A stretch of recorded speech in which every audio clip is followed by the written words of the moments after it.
Okay,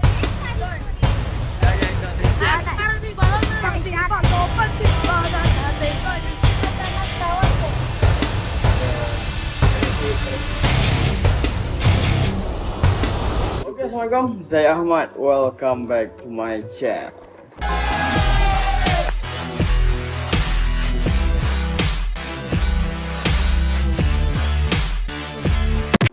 Okey, hari ini saya nak sambung kisah daripada buku Ustazah Basikal, buku yang mengisahkan tentang pengambaraan saya bersama isteri ke 14 buah negara bermula daripada Malaysia, Thailand, Myanmar, India, Nepal, Pakistan, China, Kyrgyzstan, Kazakhstan, Uzbekistan, Afghanistan, Iran, UAE dan Arab Saudi selama 15 bulan dan kami hanya bermula dengan RM1,500 sahaja. Baik, tanpa kita lengahkan masa lagi, jom kita sambung cerita. Okey, so kali ni saya nak sambung kisah di Afghanistan waktu di Kabul. Pada keesokan harinya, saya pun bersemanglah dengan Amirul. Mirul, dah sebulan dah kita kat sini ni. Saya cadang kita extend visa lah. Dan Amirul kata okey juga tu, kita extend lagi sebulan sementara nak tunggu visa Arab Saudi. Lepas harapannya, kami siap-siap untuk ke Passport and Visa Office iaitu PVO untuk dapatkan maklumat macam mana nak extend kita orang punya visa. Dan masa tu kita orang tengok dekat papan tanda tu, harga untuk extend tourist visa lebih kurang $50 seorang. Dan kita orang buat kira-kira, seorang kena bayar RM200. Dan untuk kami berempat, jumlah keseluruhan yang perlu dibayar adalah RM800. Dan masa tu Amirul cakap, ush, banyak gila 800. Mana nak korek duit ni? Amirul cakap dia adalah, tapi simpanan tu untuk kecemasan, dia cakap. Dan masa tu saya cakap, lupa nak beritahu, semalam ada seorang hamba Allah ni, dia beli sekeping postcard dengan harga RM2,000. Sebenarnya saya sendiri pun terkejut, tapi itulah rezeki yang Allah bagi kan, saat-saat kita memerlukan sumber kewangan. So saya cakap tak apa, it's okay, untuk extend visa ni kita gunakan duit RM2,000. So kita orang pun minta proceed lah. Masa tu kami terus ke kaunter untuk tanya macam mana urusan untuk nak lanjutkan tempoh visa dekat Afghanistan ni. Rupanya tak semudah yang kami jangka. Ada 3 tempat yang kita orang kena pergi. Yang pertama adalah Ministry of Culture and Information, MCI, dan yang kedua Afghan Tourism Organization, ATO, dan yang ketiga Passport and Visa Office, PVO. Dan masa kami terus ambil taksi untuk ke MCI dululah. Dan sampai saja dekat sana, kami minta letter for extending visa. Dan masa tu kami kena charge $20 seorang. Dan masa tu saya cakap, dekat PVO kata seorang $50, tapi kat sini minta $20 je. Murah je rupanya. Dan masa tu dengan senang hati saya pun bayarlah untuk 4 orang. Dan selesai urusan dekat MCI, kami diarah pergi ke ATO pula dengan bawa surat daripada MCI, salinan pasport berwarna, salinan visa Afghanistan, gambar berukuran pasport dan resit tempat kami tinggal atau surat rujukan daripada host. Dan masa tu kami diberi sehelai borang untuk diisi oleh setiap orang dan diorang minta dokumen-dokumen yang diperlukan. Semuanya kami ada kecuali satu surat daripada host. Dan masa tu saya cakap, alamak, tak boleh settle lah ni hari ni, nak kena minta Saiful Rahman pula keluarkan surat. Dan masa tu kami pun ambil lah taksi dan balik dalam perasaan yang agak hampa lah. Kalau dapat selesaikan semua dalam masa 1 hari kan lagi bagus. Esok tak payah datang lagi. Dan masa tu Amirul dia terus telefon Saiful Rahman dan minta jasa baik dia untuk keluarkan surat yang mengatakan dia menjadi host kami sepanjang kami dekat Kabul. Masa tu Amirul cakap kita sambung esok lah. Saiful Rahman cakap dia tak sempat nak buat hari ni. So kami semua bersetuju dengan cadangan Amirul untuk balik ke rumah dulu lah. Sebelum kami balik, kami jalan-jalan di bandar Kabul.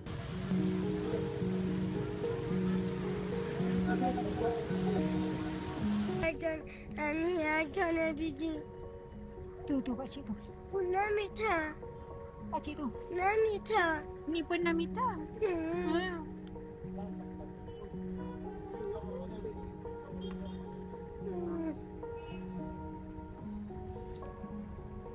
Dia kalah.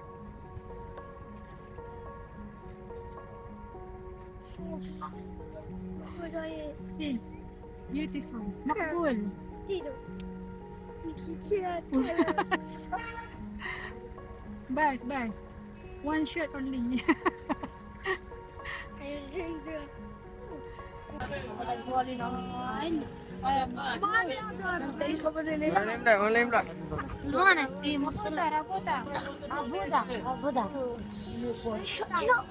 Azuri bosi mega paisa pera.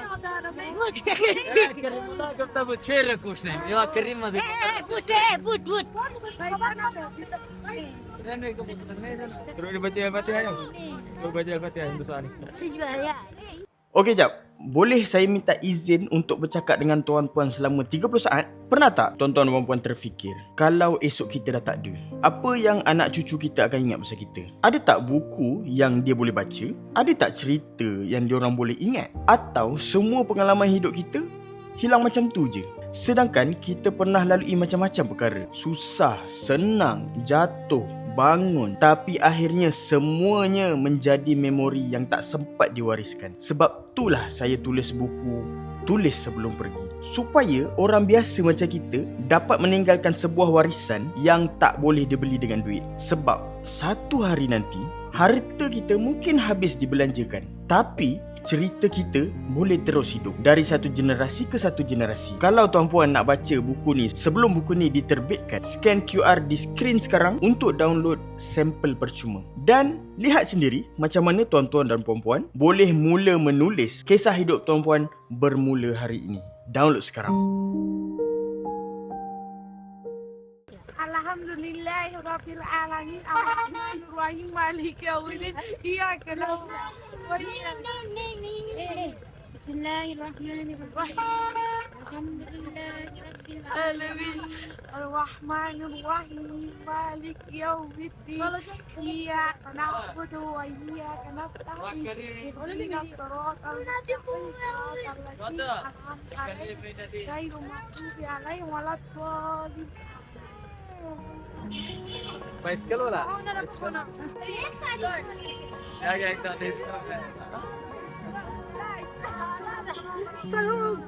हाँ यार जो ना सॉरी तो अच्छा मरा प्रेस का तो वो कनेक्शन सॉरी और Marar saja. Dollar.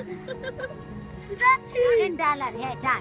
Sekarang di bawah seperti apa? Topat di bawah kata saya.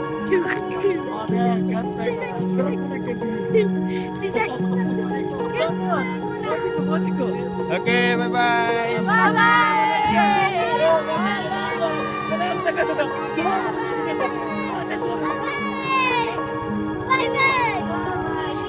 Tata mas tawa ke?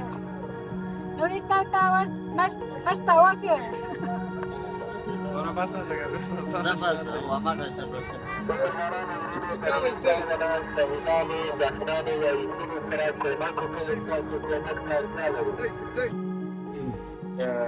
Di tangan saya sekarang ni ada satu benda yang unik. Ni hanya ada di Afghanistan. Orang Afghanistan panggil dia kandut, dan dia berfungsi sebagai greenhouse, berfungsi sebagai peti ais. So kita akan lihat apa benda yang ada di dalam kandut ni. Ini ada cara buka dia.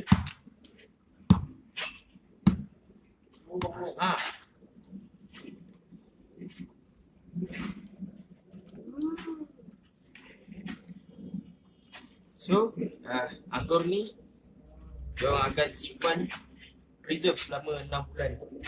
So 6 bulan dia akan stay macam ni lah, stay segar macam ni selama 6 bulan sampai habis musim sejuk.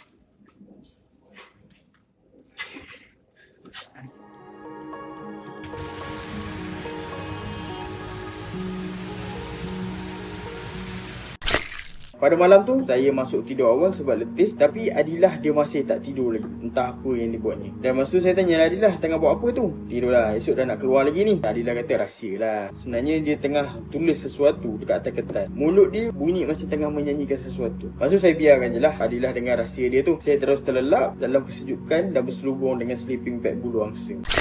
Dan pada keesokan harinya, kami bangun solat subuh seperti biasa. Lepas solat, kami baca surah Yasin dan sedekahkan Al-Fatihah kepada ibu bapa kami sebelum terus baca 2 helai Al-Quran bersama Maksud. Dan masa tu Adilah cakap, "Bang, Ayang nak tunjuk sesuatu kat abang ni." Saya tanyalah, "Apa dia tu?" "Nah, baca ni." Adilah menghulurkan sehelai kertas pada saya lah. Tulisan dia begini, "Dengarkanlah. Deru angin tika roda menyusul waktu. Diam merenung jalanan jauh, diburu resah impian menggunung. Ucapkanlah, baik kata restumu membunga di hati, harum mewangi di laman sepi, mengalir semangat membangkit jiwa. Lihatkanlah fitrah manusia, menghormati dan berkasih sayang, mengangkat keamanan bersama. Oh indahnya. Lihatlah mereka melakar sengketa, membawa kabar duka dan dusta, merekah tanah milik bersaudara. Oh saudara, ikatkanlah tali teguh nan di hati meluhur. Manapun kau pergi menyemai benih, menuai kasihnya menyirami jiwa. Kembara memburu hikmah. Saksikanlah sutradara dunia yang penuh hikmah, indah mewarnai alam buana. Di penghujungnya hanyalah kepadanya segalanya miliknya. Masa tu saya tanya, syair ke sajak ni? Dia dah cakap, ini lirik lagu lah bang. Ayang buat khas ni untuk abang tau. Saya tanyalah macam ni nak nyanyi ni. Adilah kata nanti kita minta Aiman tolong buatkan melodi. Dia kan music engineer. Dan masa tu saya tanya, apa maksud lirik dia yang? Adilah cakap, rangkap yang pertama mengisahkan tentang abang yang ada impian menggunung untuk travel, tapi tak dapat restu daripada Umi Abi. Dengan cerita orang je, lama tunggu restu Umi Abi tu. Dan rangkap kedua pula, kisah abang dah kahwin, dapat restu dan semangat untuk kembara kembali berkobar-kobar. Rangkap ketiga, cerita tentang ragam macam-macam manusia di sepanjang perjalanan. Secara fitrahnya, semua manusia nakkan kasih sayang, hormat menghormati dan cintakan keamanan. Dan rangkap keempat pula, menggambarkan fitnah akhir zaman. Dunia media dan teknologi maklumat yang gemar melaga-lagakan manusia yang asalnya fitrah, cintakan keamanan. Tanah, harta, pangkat jadi rebutan walaupun sesama keluarga. Rangkap kelima adalah solusinya, iaitu manusia harus kembali pada Al-Quran dan Sunnah sebagai panduan hidup. Itulah kunci yang perlu kita tanam dan jaga bersama untuk pastikan dunia ni aman hingga ke anak cucu kita. Dan rangkap yang terakhir, masa kita travel ni, banyak keajaiban yang Allah nak tunjukkan. Banyak kekuasaan Allah yang kita nampak, baik atau buruk. Semuanya ada hikmah dan semuanya akan kembali kepada Allah. Apa berbakat penyayang ni. Macam mana boleh dapat ilham buat lagu ni? Setelah dia dah cakap kita duduk dekat Afghanistan ni, tak kayuh, Ayang boring tak tahu nak buat apa. So Ayang buatlah lagu. Power. Balik Malaysia nanti kita minta Siti Nurhaliza nyanyi. Mesti meletup ni. Adilah kata, abang lah nyanyi. Abang ni buta melodi. Nyanyi selalu ke laut.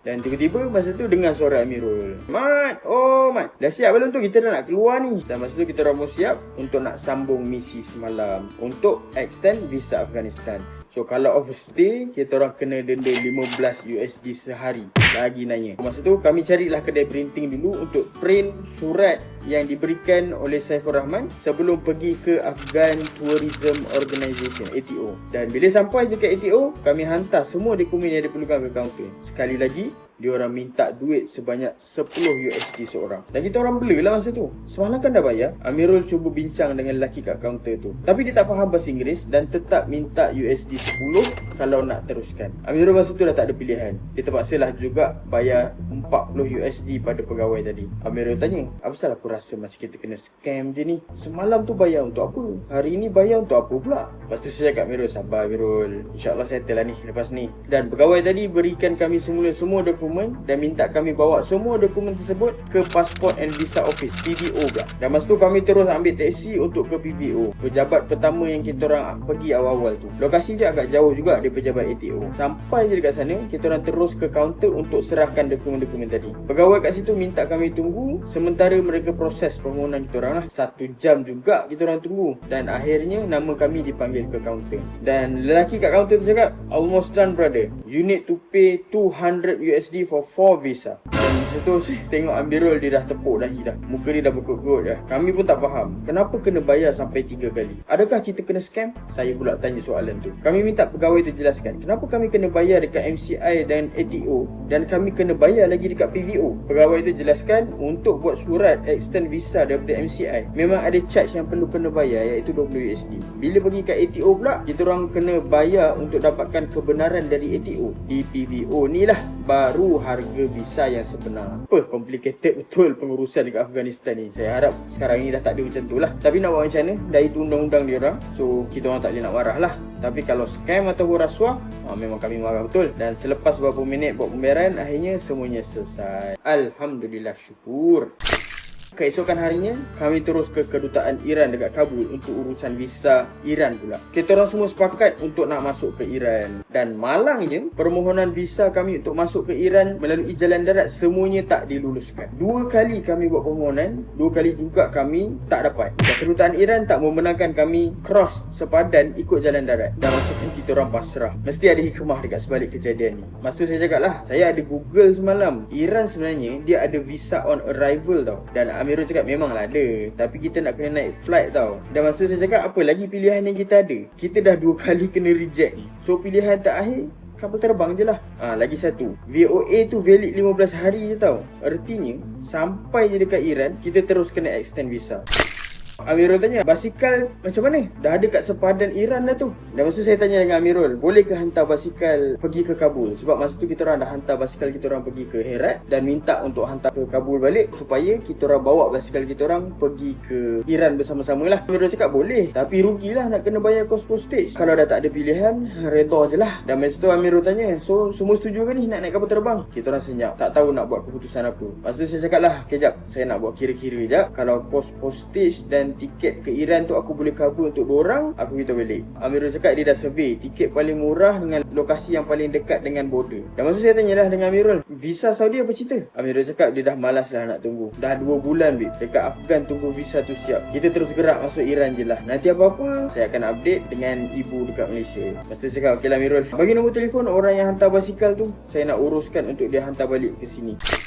Dan selang 3 hari, alhamdulillah basikal kami sampai semula dekat Kabul. Masa tu saya dengan Adilah tak buka lah balutan basikal tu sebab lepas ni kita orang nak bawa ke Mashhad, nak kena balut balik kan. Dan masa tu saya tanya Amirul, dah dapat tiket ke? Amirul kata dah, seorang RM400 lebih. Itu belum masuk luggage korang yang confirm overweight tu. Berapa kilo seorang? Dan Amirul cakap 25 kilo je. Lebih 1 kilo 10 USD. Masa tu saya dah tepuk dahi lah. Saya cakap basikal saya je dah 15 kilo ni. Dan Adilah kata terpaksalah let go barang-barang kita untuk kurangkan berat. Saya dengan Adilah terpaksalah buang barang-barang yang kurang penting dan benda tu boleh cari balik dekat Iran lah. So kita orang keluarkan beberapa biji dapur masak, tilam angin, banner kembara buruh hikmah dan beberapa barang yang saya rasa kurang penting macam sos, kicap, gula, beras, minyak. Semua tu kita orang tinggalkan. Semuanya kita orang hadiahkan pada Saiful Rahman lah. So kami beli sebuah alat penimbang untuk timbang barang-barang supaya tak melebihi berat. Barang-barang saya dengan Adilah dah melebihi lebih daripada 25 kilo. Berat barang-barang Amirul Aiman kurang daripada 25 kilo. Tapi beg diorang pun memang dah penuh dengan barang. So kita orang terpaksa beli sebuah lagi beg besar dan sumbatkan semua barang lebihan tu kat dalam dia. Dan alhamdulillah setelah timbang semuanya di bawah 25 kilo. Kita orang juga kemas semua barang di rumah tumpangan yang disediakan oleh Saiful Rahman. Kami sangat-sangat bersyukur dapat berkenalan dengan Tuan Saiful Rahman. Banyak pengalaman yang kami timba bersama-sama dengan beliau dekat kota Kabul ni. Sejak berkampung dekat situ, kami banyak berjumpa dengan kenalan-kenalan Saiful Rahman dari pelbagai badan NGO, stesen TV, selebriti, pegawai polis, persatuan berbasikal Olimpik, doktor perubatan dan ramai lagi. Dan waktu kami berangkat ke airport untuk ke Mashhad, Saiful Rahman hantar kami sampailah ke pintu pelepasan. Dan masa tu kami pun ucapkan selamat tinggal kepada Saiful Rahman. Kami peluk dan salam dengan dia. Dan masa tu saya cakap, goodbye Hada Hafiz, thank you for everything, may Allah bless you brother and see you next time. Masa tu memang rasa sedih lah sebab dah 2 bulan kami bersama dengan dia kan. Dan masa tu kita cakap, Saiful Rahman, please come to Malaysia. Dan masa tu dia cakap, alright, and don't forget to review my profile in Couchsurfing. Of course we will. All perfect brother. Amirul cakap dia akan bagi 5 star kepada Saiful Rahman. Waktu sementara kita orang tunggu kapal terbang sampai, saya buatlah kira-kira duit lah. Dan jumlah belanja yang saya dah keluarkan kat Afghanistan ni membuatkan saya sendiri terkejut. Adilah kata, kenapa pula tu? Anda tahu tak berapa banyak yang abang dah belanja kat Afghanistan ni? Adilah tanyalah, berapa? RM8,000 lebih. Pertama kali kita belanja banyak gila macam ni. Lepas tu Adilah cakap, logik lah bang, kita buat medical check up, extend visa, hantar basikal ke Herat, lepas tu ambil balik, lepas tu beli lagi tiket kapal terbang. Memang patutlah banyak. Dan masa tu saya terdiam. Adilah senang nak cakap, yang selalu fikir pasal duit ni saya. Dia tukang habis duit je. Selesailah kisah di Afghanistan. InsyaAllah pada minggu depan saya akan kongsikan kisah di Iran. InsyaAllah kita jumpa lagi di episod yang akan datang. Saya Ahmad. Assalamualaikum warahmatullahi wabarakatuh.